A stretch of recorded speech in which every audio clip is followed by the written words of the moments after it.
Teman-teman, sekarang saat teduh kita edisi 94 sudah sampai pada pasal 37 Kitab Keluaran.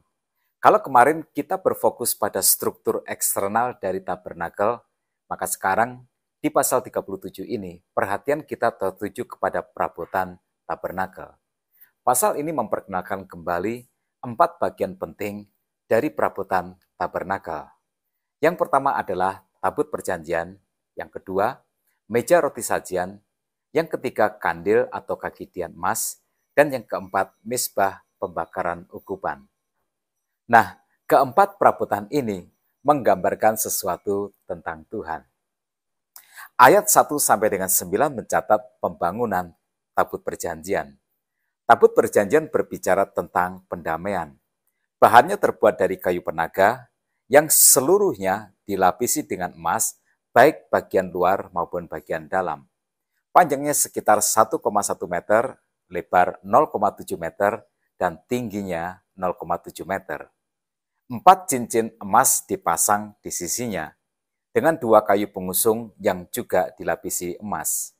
Tutupnya yang disebut sebagai tutup pendamaian juga dilapisi dengan emas, luar dan dalam, dan dihiasi dengan kerubin, pada masing-masing ujungnya berhadap-hadapan.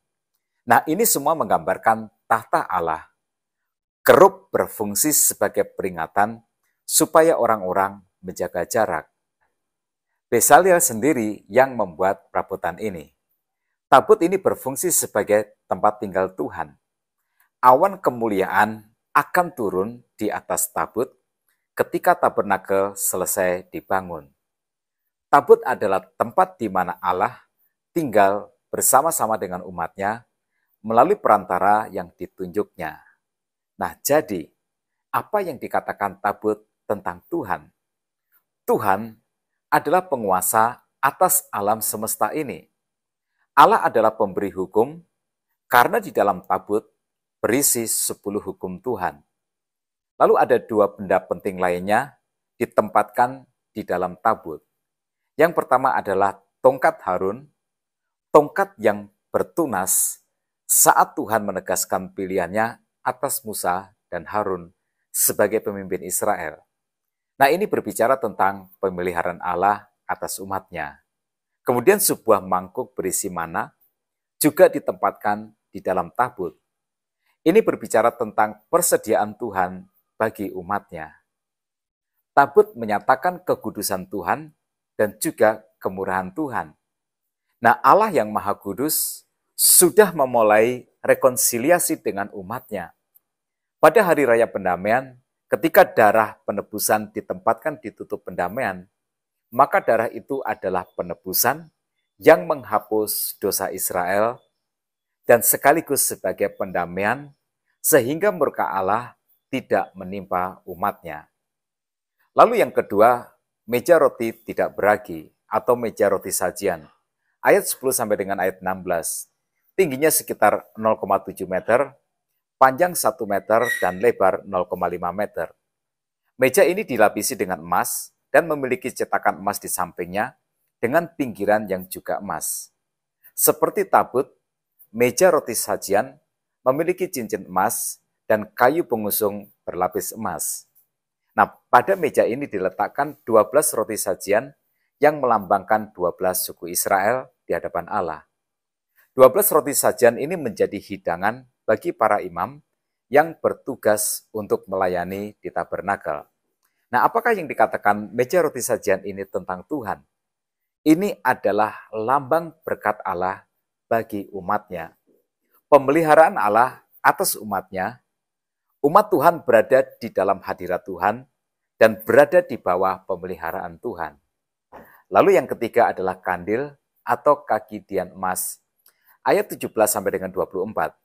Beratnya kira-kira 34 kg, memiliki 7 cabang dengan 7 lampu. Kandil ditempatkan di atas meja roti sajian. Tujuannya adalah untuk menerangi tempat kudus yang sangat gelap. Kandil berfungsi untuk membantu para imam ketika mereka bertugas di rumah Tuhan. Kandil juga berfungsi untuk menerangi rumah Tuhan, sehingga rumah Tuhan menjadi tampak indah. Nah, apakah yang diajarkan kandil tentang Tuhan? Kandil menggambarkan pohon kehidupan, menggambarkan cahaya, mengajarkan bahwa Tuhan adalah sumber terang dan juga sumber kehidupan. Ini menggambarkan pewahyuan yang berasal dari Tuhan, Sang Maha Pencipta. Tuhan ingin memberikan terangnya, juga hikmatnya, dan pimpinannya bagi umatnya. Dan rumah Tuhan adalah tempat untuk itu semua.